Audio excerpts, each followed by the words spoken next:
Yeah. Welcome back to the big 5-0 of the Inti Really, the podcast. small 5-0. Yeah. Because not really much has happened besides, what you were saying, roster changes. Roster changes. It's not like big VCT Masters or Challengers or whatever. No, I'm saying the episode. Yeah, I know, but I'm saying like, I know there's 5, but this isn't really much of an exciting. Yeah. I mean, it's just like, I'm surprised we actually lasted this long. Yeah. Hopefully next year we get monetized for this because we monetized. Monetization. So I don't care. I'm not gonna try. Yeah. But thank you again for everyone who's listening, for Discord, Twitter, all that, for the support. Appreciate you all. Hopefully we have some nice events going on soon. We might have some fighting game tournaments. Who knows? We'll see. Yeah. But welcome back to the podcast. The best podcast in the world. The only podcast you should listen to. No other podcast. Yeah, don't listen to that Joe Rogan guy. Yeah, he's bald. Like, who even is that? Like, there's a difference. Like, we're better. He's bald. We're not. There's a difference, guys. We're unlucky. Imagine not having hair. Yeah, couldn't be me. We're clearly the better podcast because we have hair. He doesn't. Okay, you should listen to us. But we should fight him. I think he'd kick our ass. He actually does fighting. He's like 50. I thought he was a caster for MMA. Yeah, but he actually I don't know, trains fighting, and he's like on steroids. So I don't know if you want to fight a guy on steroids. I'll fight him. Easy. Yeah? I'm on steroids. You? Have you seen me? Yeah. Jacked off your ass. All right. So there's a shit ton of roster changes that's been going on. So want me to pull it up or something? Yeah. I mean, I don't know if we've talked about it in the last episode we had guest on. So I don't know if you guys know, but franchising happened officially. And if you guys don't know already, all 10 teams of the 3 regions have been announced. There's a lot of teams. So for example, noticeable teams that made it. For example, in Americas, there's of course, 100 Thieves, Cloud9, EG, Furia, Crew, Leviathan, Loud, MIBR, NRG, and Sentinels made it in the Americas. For EMEA, BBL Esports, Fnatic, Football Esports. That's what FUT stands for? I think Football Esports, okay. Yeah. Giants, Carmen Corp, Koi, Navi, Heretics, Liquid, and Vitality. They made it for EMEA. And then for the Pacifics, which is the APAC and the Asian region, is Denotation Gaming. I have never heard of that team in my life. Denotation Gaming, DRX, Genji, Global Esports, PaperX, Rex, Regum, what? Keon. I'm not even going to try to pronounce that. T1, Talon Esports, Team Secret, and Zeta Division. So, that is all the 30 teams. There's going to be no VCT official tournaments till February in Sao Paulo, Brazil. So, that's going to be interesting. So when does regular season start then? So how they formatted it is the Sao Paulo is like a introduction tournament for like franchising. It's more like, hey, it's our first official tournament. All 30 teams are coming in. Build hype. Yeah, there's land and all that. It's still like a major tournament, but it's still coming in. And then they have the whole tournament for qualifiers, and they have one Masters tournament again for LCQ, and then there's champions. So essentially that's how it goes. Nice. Noticeable teams that got cut. G2 for Carlo's situation. Yeah. He unfortunately got tated. Yeah. They did not like what they did. They did not like what happened there. So he was apparently, funny enough, he was gonna be in Americas. So the G2 was gonna be in the Americas region, and they were gonna pick up the entire exit roster. So that's what the plan was gonna be. But because of that, they were like, yeah, no, we can't have you on. So they cut him. They cut G2 from the franchising, both EMEA and Americas. And then EG got the spot. Good for them. Which I don't know how EG got a spot, because I feel like money. Yeah, but so there's a lot of speculation regarding that. Clearly EG was never winning anything, but the reason is that they chose orgs with structure. They focus structure on how you run your company more than you actually winning games. Yeah, that's what what's his name saying Fernando. Yeah. So like if you didn't listen to the last podcast, like Leviathan, for example, they were like for the whole like 2020 and 2021, they weren't doing so hot. They weren't qualifying for They're any just land. building their brand though. They were Riot seemed to like that. Yeah. So when Fernando, if you guys don't know, the CEO of Leviathan, we talked to him last episode, and he was telling us, was like, they had to present on why, like their current plans, their future plans, and why their business as a whole is really good. Yeah, and how like they're marketing themselves and how they plan. Yeah. So I think that's a lot of what Riot was looking at. So that's why you notice like why Evil Genius is there. Again, Evil Genius is they showing that, hey, we have a good structure of an org. We're never in bad waters. We might suck, but we're not in bad waters. So, and of course, like NRG and all that. But there's a lot of roster changes. I've been only following the Americas one. The other EMEA, there's been going on here and there, but like I haven't really watched it. I haven't been really following it because that's gonna be a lot. So we'll probably make like a few TikToks around it. But no! Some noticeable changes for NRG. They cut their entire roster except Sam. their star opper. So they cut everybody except Sam. And apparently they're going to be picking up the old Optic players. So Chet is the coach, FNS, Crashies, and Victor.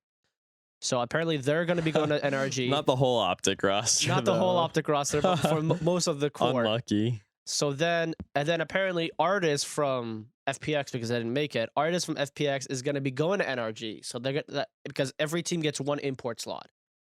So how it works. I like that. So they only get so that one. You can't have fucking like all Korean teams on all your like Korean, like China or like or works. EMEA. Yeah, like how League has it. Like look at Cloud9. I think Blabber, I think he's the only NA player. I mean, Fudge is NA because he's Australia. So they're Australia is considered NA because Australia, if you import players from Australia, they're not considered an import slot in League because they're such a small region. They don't, and like they're so far away. And their first language is English, so it's fine. I'm surprised that Australia isn't considered like APAC. I think for Valorant, they could be considered APAC. Like online, they'll be playing in APAC, but if it was at every LAN event, they would fly to NA and then they would play there. Like interesting. So Australia is in that weird spot where it could be APAC and also could be America. So they fall under both of them. So for example, Cloud9, 2 other players are technically NA, and the rest are either Korea and EU. Yeah. So there's that. So, but for thankfully they only allow one import slot because I feel like they should keep it as only one import slot. Let the region actually grow and produce players. Yeah, rather than bandwagoning off the other region. Yeah, just buying a whole other region. It's like, dude, come on, you're not really putting any effort. So that's good. I like the NRG. And then Cloud9.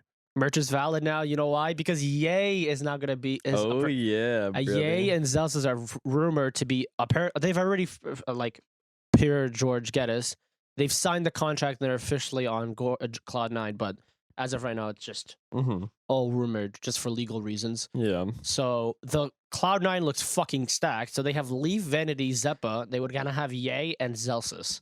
Dude, maybe they'll actually be good now. Yeah, they're gonna build a fucking super team. They literally saw like, they're like, hey, let's build a super team, and they really bought Yay and Zelsis. That's crazy to me.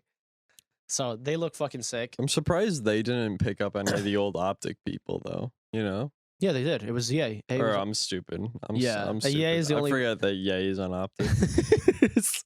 He's still on Andbox, but he's still on Andbox. Yeah, mentally he's still there.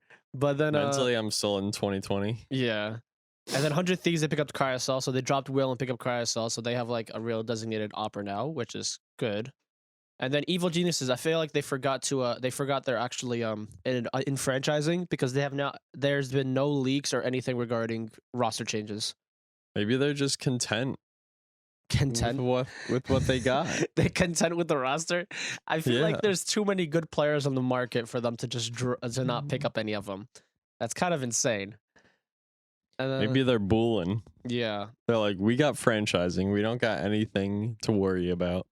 But Sentinels, they have an interesting predicament because it says here that Shazam is still on the roster, but it's rumored that Depth and Zekin are both gonna be on the roster, and apparently Shazam is rumored to leave, to be cut from the roster or be benched. Thank God. Hate that guy. Why? I don't know. He's annoying. I feel Have you like ever seen his streams? so many people like just I love how everyone's like they just say, oh, he's annoying. Like, why? He's like just annoying. I'm like, brother, if he's annoying, just don't watch him. It's simple. Like, I don't really like watching him, but I can't imagine having to play on his team. Yeah, I mean, and apparently he just has beef with other players, so that's kind of interesting. So at this point, if Shazam is getting cut, Dapper is the only Sentinels player that's been there from the start. Yes, so Dapper That's still standing. I mean, Tens was there for like the past 2 years, but like Yeah, Dapper but like has been there for like the whole ride. The whole ride. So Dapper would be the last remaining person because Sinatra, Zoms would be gone, Shazam would be gone. I think Sick is right now still on leave. So Sick is still technically on the roster, but right now he's on mental leave because he says he was dealing with a lot of mental issues. So he's been taking a little bit of backseat. So I don't know if Sick is gonna come back because that would be what that would leave one more player unless I miss something. That would leave one player right now on the roster. So yeah, interesting. But that's a whole VCT roster mania. It's still gonna go on. Apparently, as of what they said is by I think October 16th, all the teams have to lock in at least a minimum of 6 players. Like you have to lock in 6 so players. you have to have 5 in a sub. Yeah. So you have to lock in 6 players, I believe, by October 16th. They probably want to avoid people like last minute. Yeah. Oh no, we need Shroud. Yeah. God. It's gonna be interesting because like it's gonna be a bloodbath because it kind of sucks because I mean there is a tier 2, but to be fair, like not many orgs are investing in the tier 2. No one's gonna follow it. It's Yeah. not gonna make a lot of money. Yeah, it's kind of. I mean, right now I think TSM and right now is the only TSM and Shopify. That's the old LG roster. They're the only teams I can think of that are still staying together. That's still staying in tier 2. I still can't imagine why TSM isn't like a franchise team. Do you think it's because it has something to do with like the whole regional thing, and they're like, I don't know, we can't do because that? TSM's still in league, are they not? Yeah, I mean, but they bought their roster. League is completely different. Like you had to buy your you had to buy your spot, and they've been there since the literal beginning. Unless they sell it. Yeah, so that's why that for me, I feel like that's even bigger reason, right? That like is they've been there since like the start of whatever LCS. Yeah. So like you'd think that their relationship with Riot would be good enough that they get signed and not like some of these weirdy teams like EG MIBR. Yeah, I'm gonna be honest with you. I don't know how the fuck Like what MIBR got even there. is that team? One of their players is Jizz. You think he jizzes? No. Okay. I think they're a Brazilian team, so don't make fun of Brazilians because you know how Brazilians are. They'll fucking come after you. Yeah. That's like rule number 1 of esports. Don't make fun of Brazil. But yeah, I mean, to be fair, it's interesting how orgs got picked, just because like I don't know, it's. I mean, I get it. Structure as a whole is a big thing, but like, I feel like winning should have a big impact. I feel like Optic still should have made it. Apparently, I mean, I don't know. I remember, but Optic used to be in League, but then they sold their spot to Immortals. Mm-hmm. So I think maybe like Riot's like, hey, we don't want you to come in and then just drop your whole roster, and there's no real significant reason, but that's a lot of people speculating. It's because they don't want them to just back out. But I mean, it kind of fucking sucks because Optic is such a big org.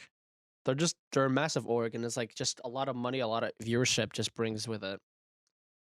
Maybe Optic also thinks that their original teams like COD and Halo and whatnot are like really the life of their org, so maybe they just find that it's easier to put resources there rather than in Valorant. And now they just signed Rocket League. Now they have Optic officially has a Rocket League now. Nice. I feel like every org just is like when they just need to be in esports, Rocket League. Because if you think about it, Rocket League is just like, it's pretty objective, like how good you are. Like you just watch some clips and you see what people's mechanics are, right? And you only need 3 people for a roster, maybe 4 if you want to sub, so you don't have to find like a dozen people. I feel it's probably the easiest esport to like Get into. pull a team together in, you know. Yeah. Apparently, there's a lot of money to involve. Like Rocket League, like their prize pools is nuts too. Which is like I understand maybe because Well, they're owned by Epic, so yeah. I mean Whoa. that their prize pools. I forgot how much the last one was, but like it was dummy huge. Because I feel like the only reason like teams are in Dota is because the TI like their prize pools is dumb. Yeah, they Like the last TI, the prize pool was something crazy like 16 million. Yeah, they're literally like bigger than League.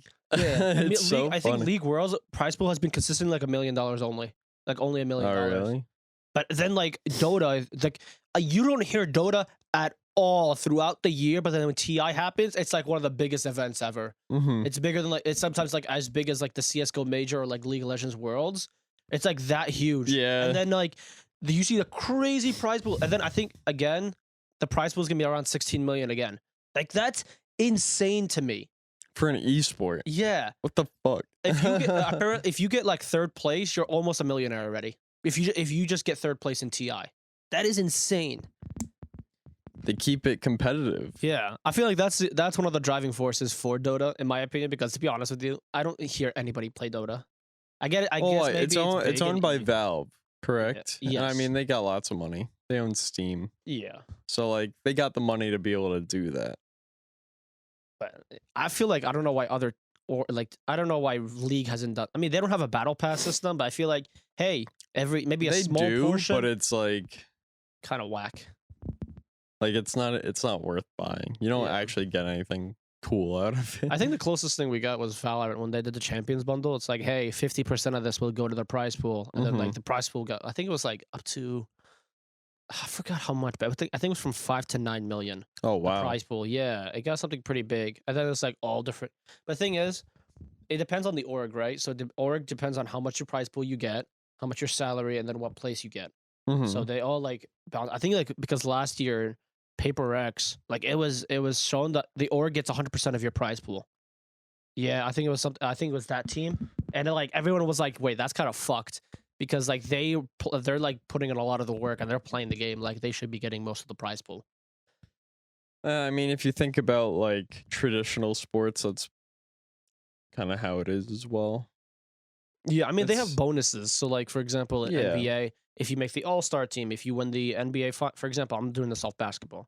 So if you make the All-Star team, if you win the NBA Finals, you get a bonus. Like they'll give you. I think the All-Star, like each team, they give you like $1 million bonus just for making the All-Star because like, hey, you're legit. Yeah. So there's a lot on the line. But I feel like I don't know if esports they should be having bonuses. For example, it's like, hey, I don't know if they still do it, but if they do like first team, like I know LCS does it, where like League does it, where like, hey, your first team all top lane, first team all jungler.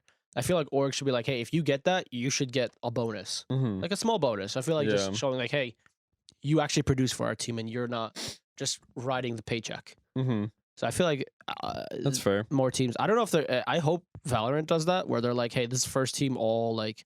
Not opera because like it's a little different because there's not positions are almost subjective in Valorant because different people can play different things. Because I mean, Chamber is an opera, but he's a sentinel, so like you can't say Ye is the best sentinel in the world because I'm like because he's a fucking op. Yeah, don't be wrong. Ye he can one shot everybody. What are you talking? Yeah, like you don't be wrong. Ye is definitely a top 3 player in the world. I get that. I'm just saying like roles is just such a subjective thing in Valorant now. Because look at KO and Sky. You can play them like duelists.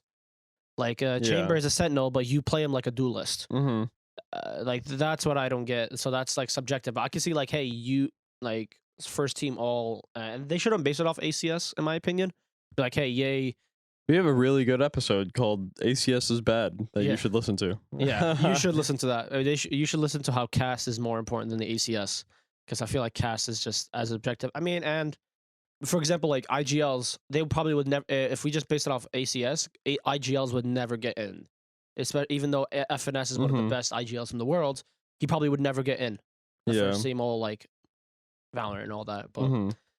I feel like that would be a topic that Riot should. I mean, probably Riot's still on it, but in my opinion, they should like get more involved on how they do it. Because I feel like that's also motivates players. Like, hey, damn, if I get a They bonus, could get like MVP and get some extra money for it. yeah. Yeah. Again, money makes the world go round. So it's, that's also a big thing. But yeah. So we have Worlds coming. Oh yeah, New York Worlds. We're going. Yeah, we again we got tickets and it's next week. So groups is next week. Can't wait for that. It's gonna be because I know play-ins in New Mexico just finished or Mexico City just finished. So that's gonna be interesting. So what games have you been playing lately? League. You need a new game, man. You can't be playing League. I've been playing Beat Saber. Oh, you finally got Beat Saber to work? Yeah, it's fun. Got it on Steam, so you get all the custom songs that people make. Yeah. It's fun. How long do you like? Do you still get dizzy when you get off the Oculus? I don't get dizzy or anything. It's just that like Beat Saber is so like stimulating. Yeah. You know, like there's so many lights, there's so many moving things. I can't play for more than like 20 or so minutes at a time. Like my eyes will start watering. Yeah. It's just like It's like you're just looking at a lot and just like a lot. That's what I'm scared of. Like Oculus, I feel like I just play for an hour and I'm like, all right, I need like a break. yeah, I mean like I don't know. I won't usually play for more than an hour and a half or so, no matter what it is. Yeah, Just because it also gets tiring a little bit. I feel like they should have Oculus should you know how there's like light, like you can adjust like the blue light in your PC. They should have something like that for VR. I feel like it'd be more inclined for people to go on because like that shit hurts your eye. Like again, that's like you have like having an Oculus on for a long period. It's like you an inch away from your monitor. I don't find that it hurts my eyes. I usually just like get off because like the strap is uncomfortable for your head or like the thing's kind of heavy. Like it kind of starts hurting your neck if you have to like keep turning and stuff like that, you know? So like I don't think it's like I've never had a problem with oh my eyes hurt after playing it. It's just yeah. It's just like physically tiring. Yeah. Like you're playing a game, but you're fucking running around or swinging your arms. Depending on what game you're playing. For example, like the game you were talking about, what was the horror game you were playing? The Tarkov one? Oh, Paradox of Hope. Yeah, I feel like that's like. And like I have like a gun stock thing for my thing, so it's like you're holding the controllers and this thing. Like it gets tiring holding this shit up. Yeah. It's definitely like a whole ass exercise. I feel like you need to go to the gym. You could just play. You play like Beat Saber. Because I like expert on Beat Saber for an hour a day. I didn't know this, but there's a competitive beat sabing. Like there's like people play for prize pool and all that. And I'm like, I saw that shit and I'm like, that is insane. How do you like practice? I feel like do they tell you like, hey, we're gonna be playing this song or like? I was looking at it. I was like, damn, this looks fun, but God, does it look taxing, dude? I don't know how people play above fucking hard difficulty, man. Like there's easy, normal, hard, expert, and expert plus. Hard is like there's some levels that are kind of easy and some levels that are difficult, you know? And then expert, it's like the jump in difficulty is like you can't there's so much shit happening on the screen. You don't even know what to look at. And then I don't even know what expert plus looks like cuz I'm too scared to even open it up. Yeah, I mean, depending on the song too, because I've noticed some songs where like there's some custom songs where like they've done for like I've seen some like anime music where like the song goes pretty hard and then like I feel like your arms turn to jello after just playing it. Yeah, you're just like for fucking X amount of time. It's tiring. Yeah, no, it's fun though. It's fun. I think VR is definitely the future, but I feel like they need to like come up with some light I don't know, some light adjustment mode so like your eyes are not so stimulating or like it doesn't hurt. So like for example, like I got LASIK eyes and I don't want that shit to I don't want to go get it again. You don't want to fry your eyes. I don't want to fry my eyes especially when I got it. So that's scary to me. But I've been playing Overwatch. It's not bad. So what's different about Overwatch 2? So how okay. Or did you get to play Overwatch 2? Yeah, I literally played it like yesterday. Okay. Because it came out yesterday, so I played it like a good amount. Okay, it definitely feels better. So let me explain, right?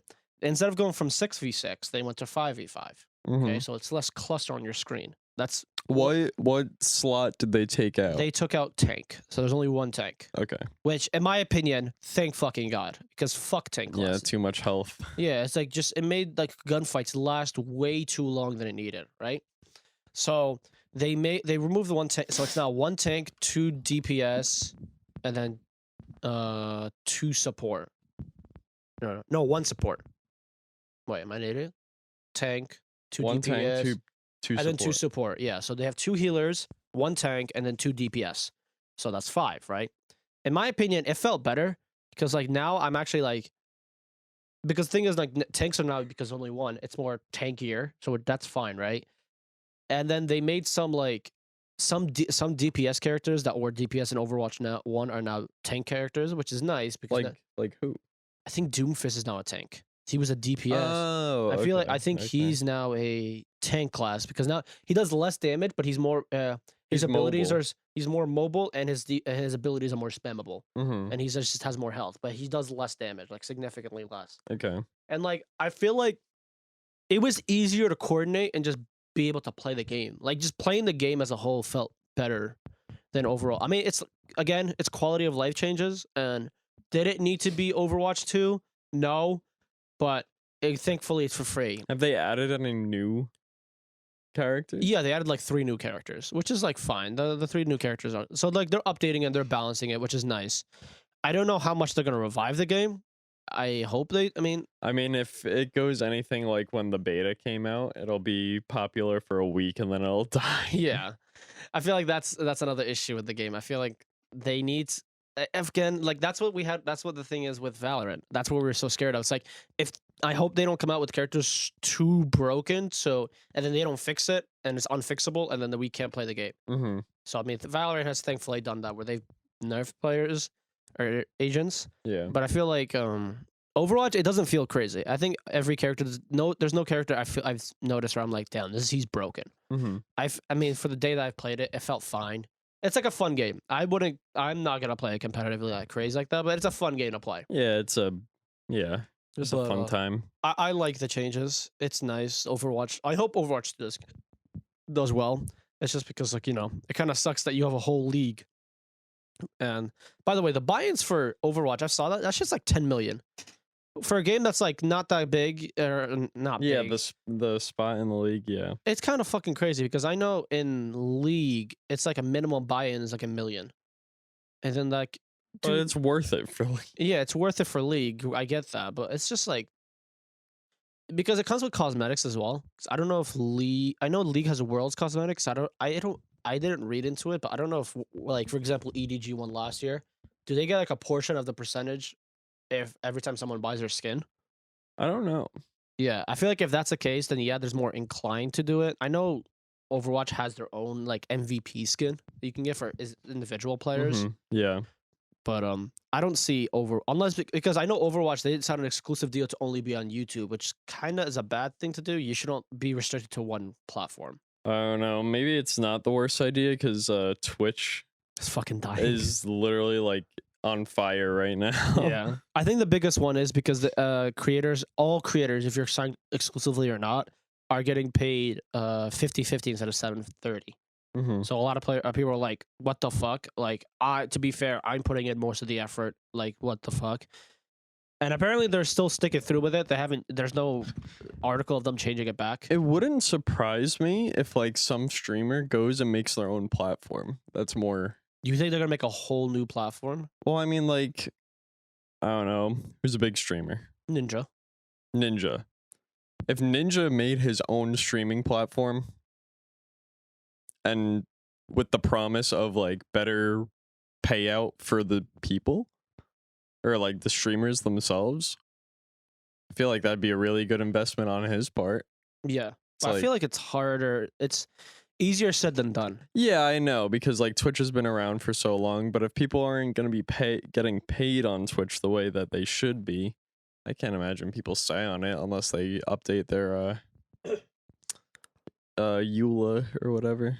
Because yeah, and then like YouTube is trying to compete, so they're buying streamers. Also, they're the big announcements of shorts, right? Mm-hmm. So they're monetizing shorts now, because I know TikTok does that, but to be fair, TikTok is kind of dog shit. Yeah, TikTok monetization is a joke. It's a fucking joke. Don't do it. To be honest with you, use TikTok to grow your platform, but don't use it as a main source of income. It's not good at all. So they announced of 2023, the start of 2023, you can monetize shorts. So I know the payout's 45-55, right? But it's not bad as people say it is, right? So the requirement is kind of fucking crazy though. So to a requirement to get it, you have to be at least 1,000 subscribers, right? And in the next 90 days, you have to like equivalent of a 10 million views in 90 days. Mm-hmm. So, I mean, for someone like us, where we average around a few thousand each short, it's gonna be fucking difficult for us. Yeah, but it's not like there's a timer on when you need to have these 10 million views. It's like in any 3-month window. Yeah, in a 3-month window, if you get 10 million and you have 1,000 subscribers, you get monetization on shorts. So they're gatekeeping it a little bit, but like if you're growing, eventually you will get there. Yeah. So I say that YouTube Shorts is gonna overtake TikTok, and I would say in about like 2 years. I don't know. I think maybe to the gaming community that can be 100% true, but I feel like there's too many people that are unaware about YouTube Shorts right now, like in general audiences, like because there's not really good sound system on YouTube Shorts, if I remember correctly, and like I don't know, I can't see people like the large portion of people that use TikTok for like stupid dances and whatnot. I can't imagine they're gonna switch to YouTube Shorts. Yeah. You know, like maybe for the gaming community, yes, because streamers might be moving to YouTube and stuff like that. But I don't know. I don't see TikTok going anywhere anytime soon. Yeah, I mean, the definitely like of course, if you have already a platform on TikTok, stay on it. That's fine. But if you want money and actual income, YouTube Shorts is a wave. YouTube Shorts, like, and if you already have a solidified fan base, you should at least grow your YouTube passively so you can get passive income. But I think it's also the problem is not enough people are on YouTube Shorts, and like navigating the platform is kind of ass. It definitely. I don't know if you've used it, but yeah, it's kind of dog. It's not that good. I feel, and like, let's be serious, the live streaming is not good either. Like, there's no significant HUD. Like, for example, on Twitch, right? You go on Twitch, right? You go to the following, or you go to browse. There's a list of streamers. There's a list of games that they're playing right now. It's so easy to find streamers, right? It's really easy. For YouTube, that shit's kind of like, it is so hard to navigate. For example, if I'm new to like live streaming and like I want to go in, I want to see new live streaming, it is a pain to find some streamers. And like, to be fair, not many people stream on YouTube. If I tweeted this and I was saying this, if YouTube actually has a significant hub for live streamers, just for live streaming, like a good HUD, people would use it. Oh no, people if it was more interactable, yeah, people would use it. Oh yeah, more people would use it, and I would say like half the Twitch streamers would instantly move. Because one, the pay is better, and two, it's YouTube. YouTube's video quality is much better than Twitch. That is a fact. They're much better, of course, because they started off as that. They're much better. And if they just had that is the one thing that YouTube is missing. If they had a HUD, like a good HUD, they would instantly be able to like attract so many streamers. They would like kill Twitch. Not kill entirely, but like deliver Twitch would take a hit. A massive hit. And I feel like that's because Twitch is a monopoly. Let's be serious. Twitch is a monopoly in streaming. No other streaming minus YouTube is actually competing with them. So that is my thing, and I hope though, because right now I'm trying to grow the YouTube because I want to try to get to 1,000 subscribers by next year. Like before next year, I'm trying to hopefully get it to 1,000. Right now, like 208. But like YouTube clips have been doing good, so that's why I've been trying to push it. Yeah. Like I know, don't worry, I'm still gonna focus on TikTok, but I really want to try to push YouTube because like having monetization is nice. Let's be serious. Passive income. Yeah, and let's be serious. Money motivates passion.